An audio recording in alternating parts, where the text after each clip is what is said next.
The asphalt, it never ends. In the Midwest, the roads don't just lead you somewhere. They swallow you. My name is Elias. I've spent 10 years driving trucks across these states, and I thought I'd seen every shadow the night had to offer. But 3 years ago, on a stretch of I-80 that doesn't appear on most GPS updates, I learned that some shadows have teeth. It was 2:14 a.m. The moon was a sickly sliver of bone in the sky. My radio had died about 40 miles back, just static, and that low, rhythmic humming that makes you wonder if your brain is finally rotting from the caffeine and the loneliness. Then, I felt it. Thump, thump, thump, thump. The steering wheel jerked in my hands like a dying animal. My front left tire was shredded. I cursed, loudly, the sound of my own voice echoing in the empty cabin like a stranger's. I pulled over to the shoulder, the gravel crunching under the rims, a sound like teeth grinding together. I stepped out. The air was unnaturally cold. No crickets, no wind, just the smell of burnt rubber and something else, something sweet, like rotting peaches.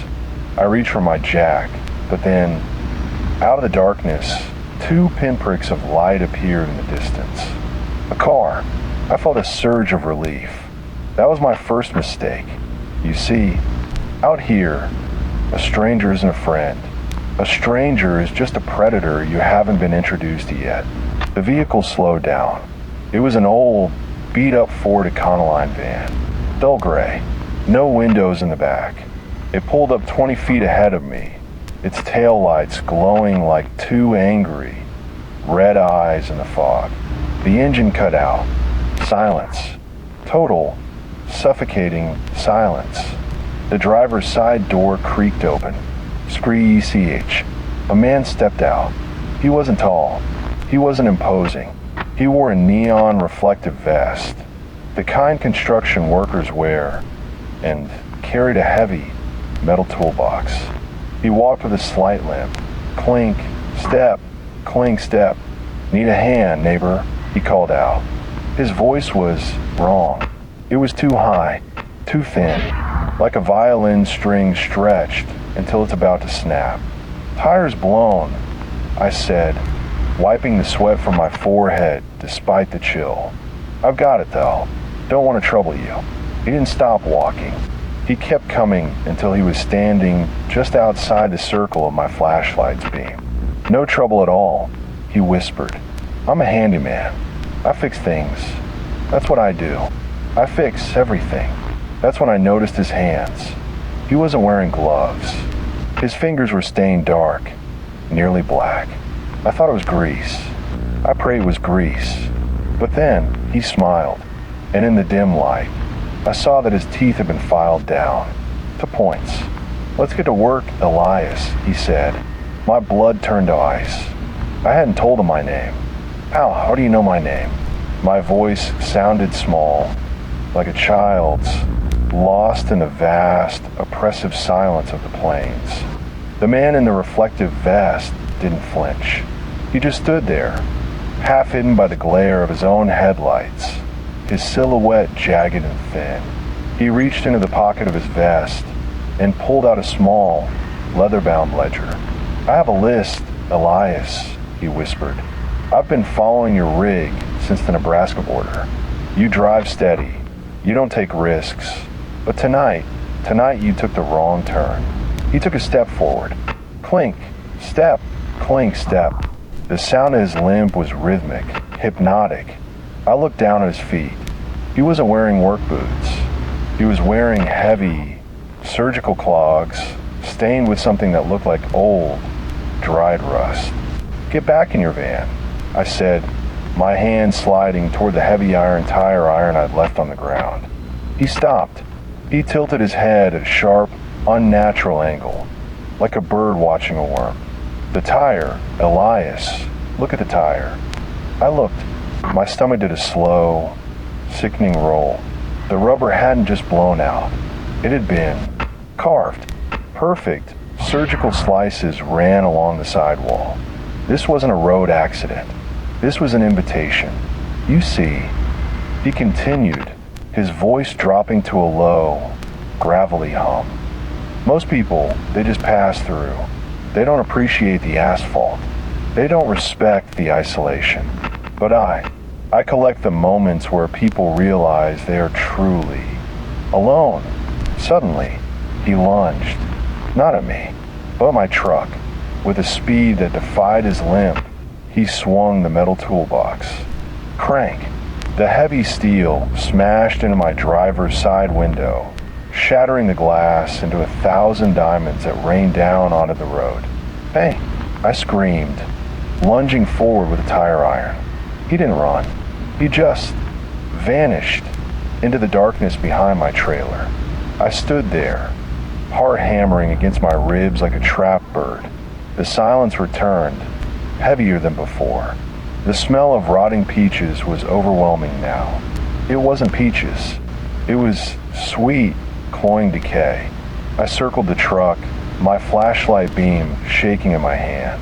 "Where are you?" I yelled. No answer. Only the wind, whistling through the broken window of my cab. I climbed inside, desperate to lock the doors, to grab my CB radio, to call for anyone. But as I sat in the driver's seat, my hand froze on the wheel. The interior of my cab was different. There, pinned to the dashboard with a long, silver surgical needle, was a photograph.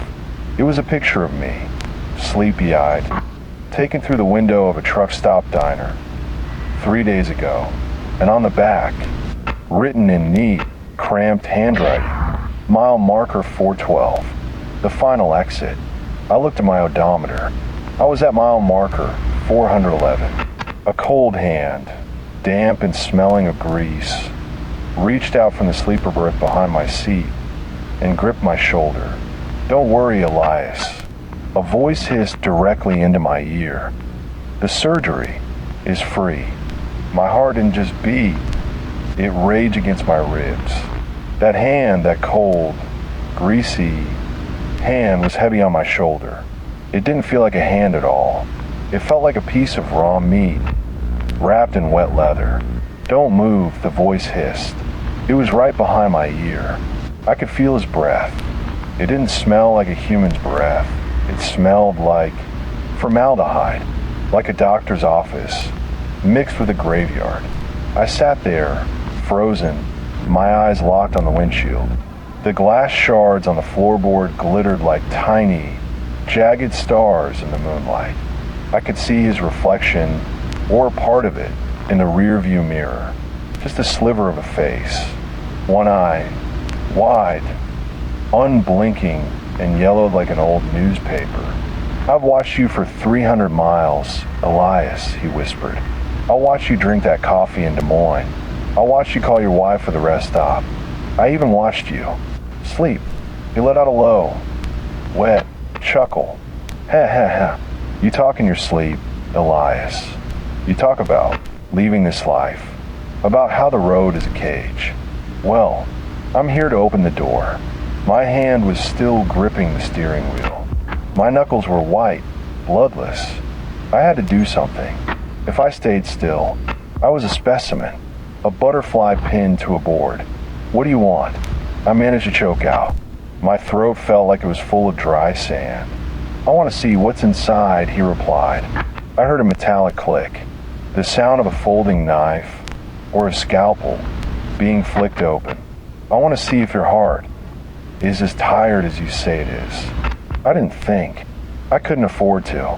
I slammed my body backward, throwing my entire weight into the sleeper berth curtain. I heard a muffled OOF and the sound of something heavy hitting the back wall of the cab. I didn't wait. I scrambled for the door handle. It was locked. I fumbled with the manual latch, my fingers slippery with sweat. And finally, clack, the door swung open. I tumbled out of the cab, falling 4 feet onto the hard, unforgiving asphalt.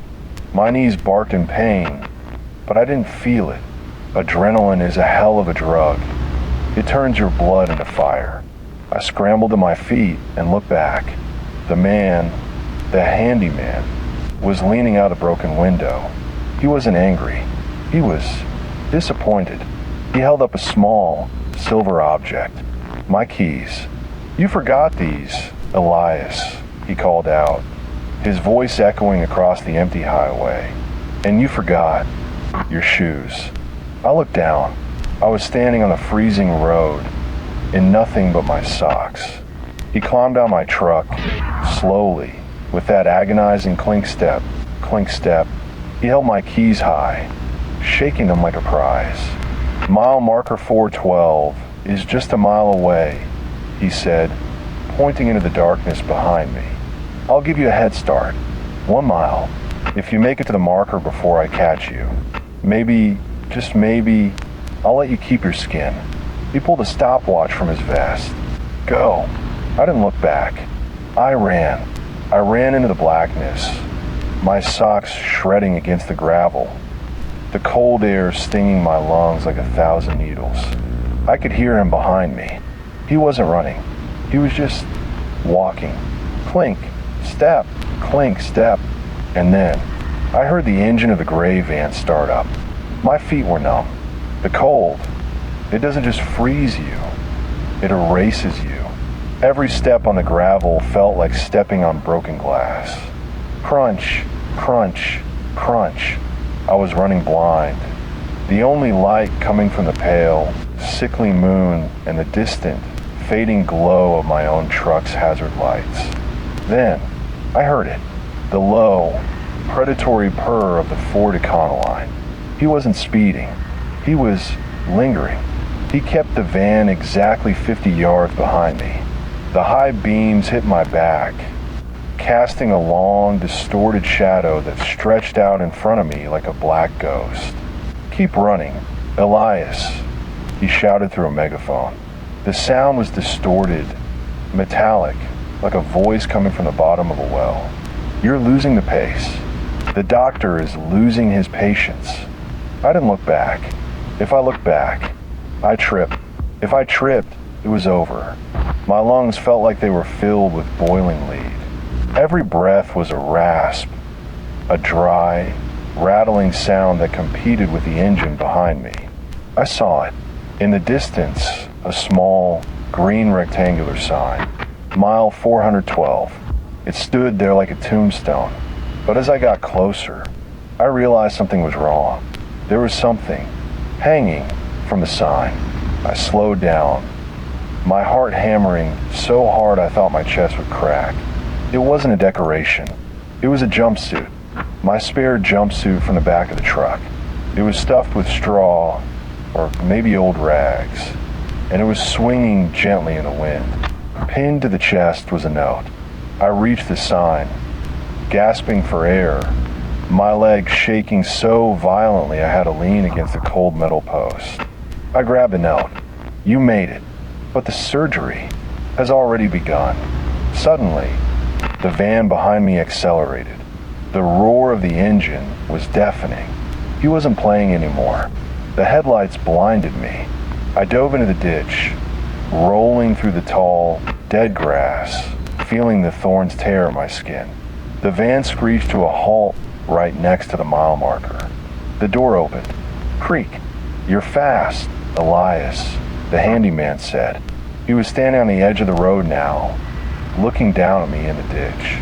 He was holding a long, thin wire. "A garrote, but you're not. Efficient. You waste so much energy, screaming, running, hoping." He started climbing down into the ditch. His limb was gone. "Hope is the most painful part of the procedure," he whispered. "I have to remove it first." I scrambled backward, my hands hitting something cold and hard in the mud. I looked down. It was a heavy, rusted iron pipe, probably a piece of old farm equipment. I gripped it. My fingers bled from the rust, but I didn't care. I felt a surge of something that wasn't fear. It was rage. "Come and get it, you freak," I growled. He stopped. He tilted his head. "A fighter?"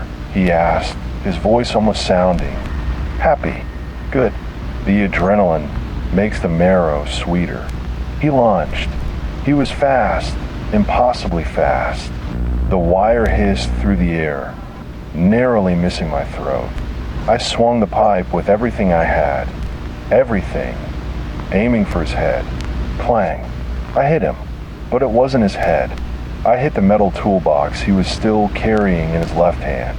The impact sent a shockwave up my arm, numbing my shoulder. He kicked me in the chest. I flew backward, the air leaving my body in a sickening whoosh. I lay there, staring up at the stars, unable to breathe, unable to move. He stood over me, the moonlight reflecting off the polished steel of the garrote wire. "Now," he said, his voice as calm as a Sunday morning. "Let's see what's under the hood." But then, from the highway, came a sound. Ho-ho-ho, a horn, a deep, thundering air horn. A set of lights, massive and bright, appeared over the rise. Another trucker. The handyman froze. He looked at the lights, then back at me. "Saved by the Bell," he hissed. "But remember, Elias, the road goes on forever, and I own the exits." He turned and vanished into the darkness of the fields, not even going back to his van. The truck slowed down, the air brakes hissing like a giant snake. I thought I was safe. I really did. But as the truck pulled over and the driver stepped out, I saw the reflective vest, and then I saw the second van, parked 100 yards ahead.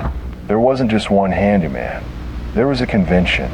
My heart, it didn't just stop. It felt like it withered. The headlights of the second truck were so bright, they turned the world into a stark, bleached bone-white canvas. The driver stepped down from the cab. He was tall, lean. He wore the same neon reflective vest. He didn't say a word. He just looked at the handyman, who was standing near the ditch. And then he looked at me. He nodded, a slow, methodical nod. "Package is still breathing," the new driver said. His voice was different, deeper, like stones grinding together in a mixer. I scrambled to my feet, the iron pipe still clutched in my hand, though it felt like a toothpick against the sheer weight of the horror unfolding. I looked back toward the first van, then at the truck, then at the second van further down the road. They weren't just killers. They were a team, a roadside pit crew for death. "You think you're the first, Elias?" The first handyman asked, stepping back onto the asphalt. He wiped a smudge of dirt from his vest.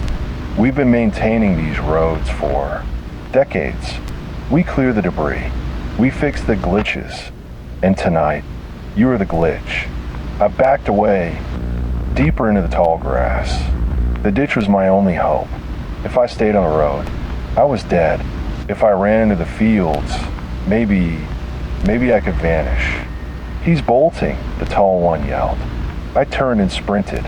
I didn't care about the thorns anymore. I didn't care about the frozen mud. I ran until my lungs felt like they were bleeding, until the sound of the highway was just a dull, distant hum. Behind me, I heard the heavy thud, thud, thud of boots. They weren't rushing. They were tracking. "You can't outrun the grid, Elias," the voice boomed, echoing across the flat, empty Nebraska soil. "Every exit is ours." I stumbled into a cluster of trees, a small windbreak near an abandoned farmhouse. The wood was gray, rotting, the porch sagging like a broken jaw. I dived under the porch, crawling through the cobwebs and the smell of old dead rodents. I pressed my face into the dirt. I held my breath. Crunch, crunch, crunch. The footsteps stopped right in front of the porch. I could see their boots through the gaps in the wood. 2 pairs. One surgical, one heavy work boots. "He's here," the deep voice said. "Let him wait," the thin voice replied. "The fear, it tenderizes the spirit. Let him sit in the dark, thinking he's safe. That's when the marrow tastes the best." I heard a metallic clink. Then, silence. Minutes passed. or maybe hours. In the dark, time is an illusion. I lay there, shivering so hard my teeth rattled, trying to keep my jaw shut so they wouldn't hear the clicking of my bone against bone. And then, I heard a sound from above me, inside the house. Creak, creak, creak. Someone was walking on the floorboards, right over my head. A light flickered through the cracks in the porch ceiling. A flashlight, and then a woman's voice. Small, trembling. Is anyone there? Please. They took my car. They took my husband. My heart leaped. Another victim? Or another trap? I had to decide. Now, if I stayed, I was a rat in a hole. If I moved, I might be walking into a blade. I took a deep breath and whispered, I'm under the porch. Don't make a sound. The footsteps above me stopped. Then, a face peered through a hole in the floorboards. It wasn't a woman. It was a mask. A rubber mask of a crying woman, sewn onto a burlap sack. Found you, the mask whispered. The floorboards didn't just creak. They exploded. The wood, it didn't just break, it shattered.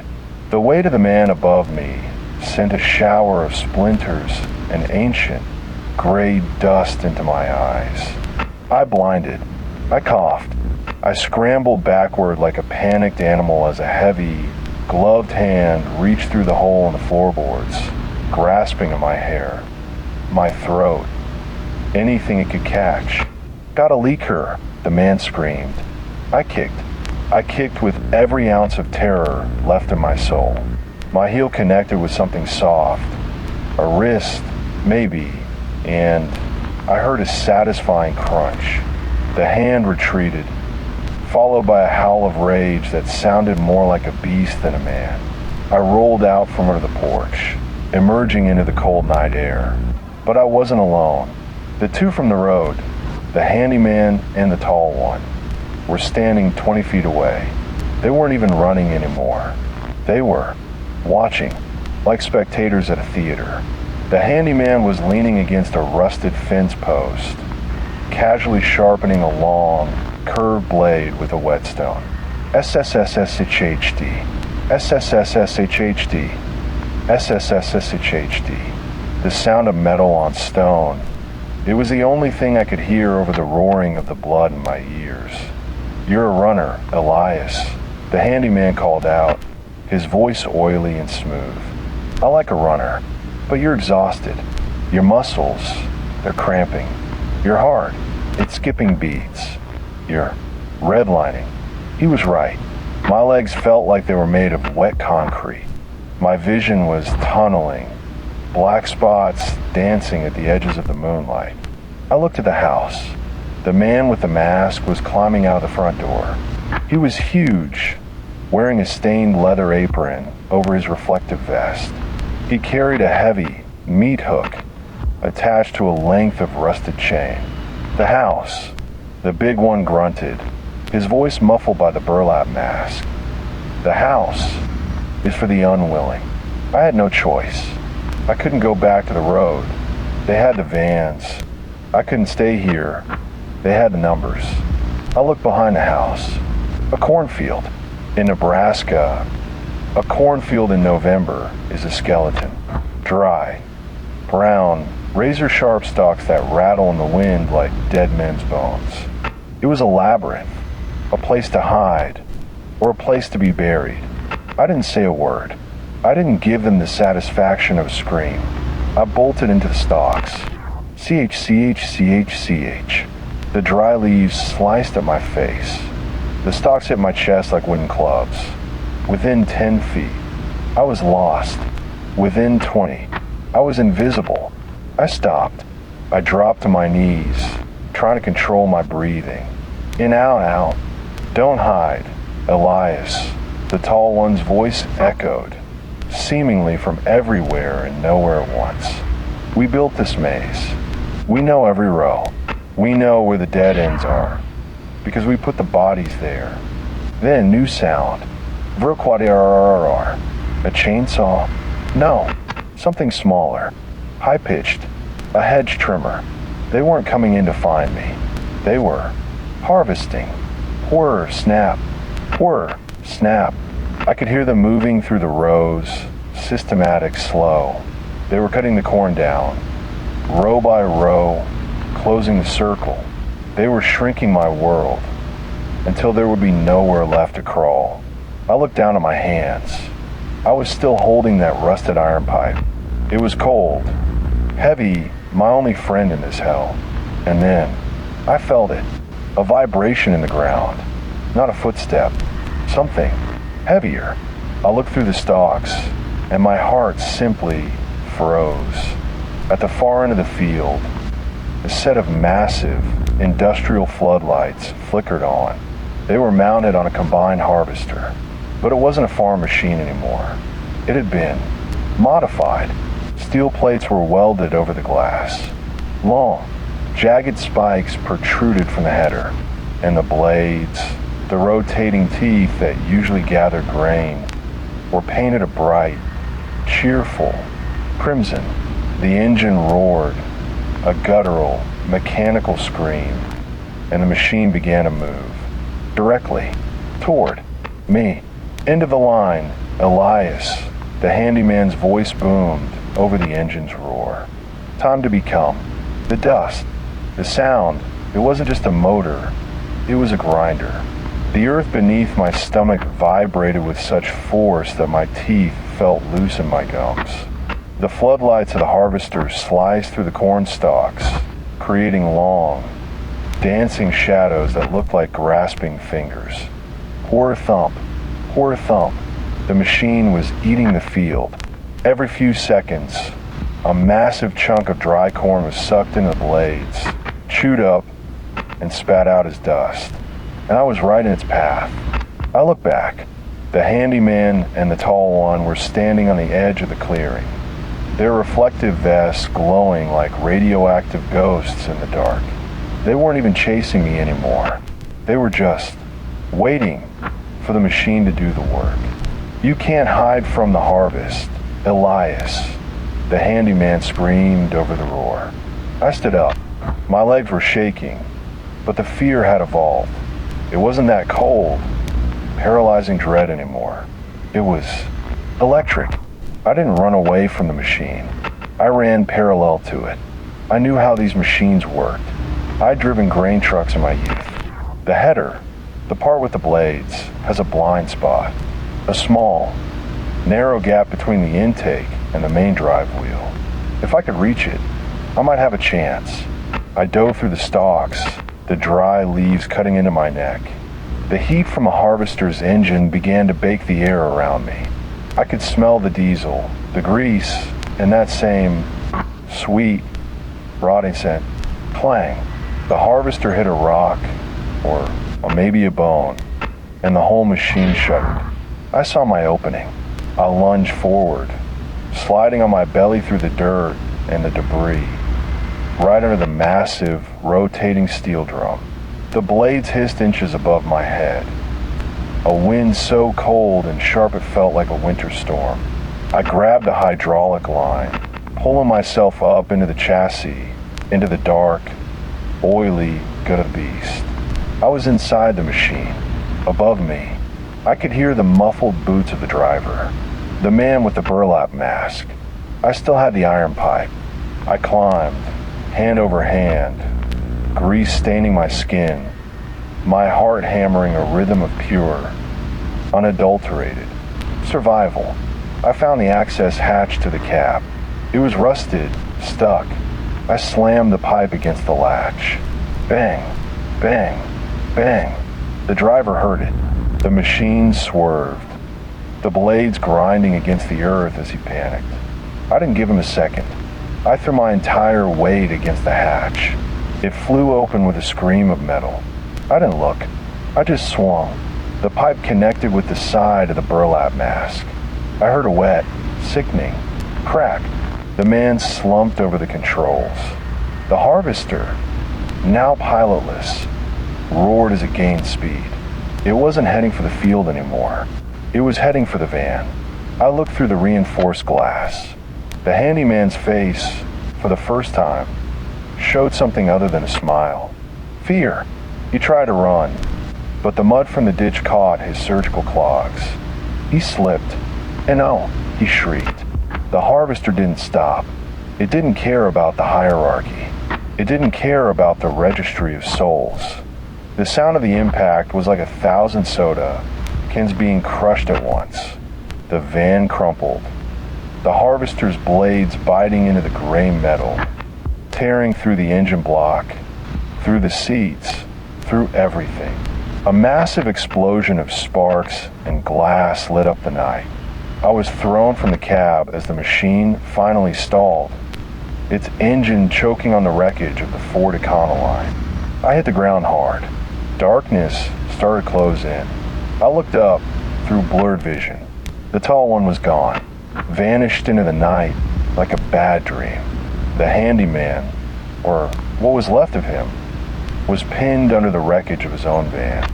He was still breathing, but his breath was a wet, bubbly rasp. I limped over to him. My feet were bleeding. My clothes were rags. I looked down at the man who wanted to see what was inside me. The exit, I whispered, my voice cracking, is right here. I didn't finish him. I didn't have to. In the distance, I heard it.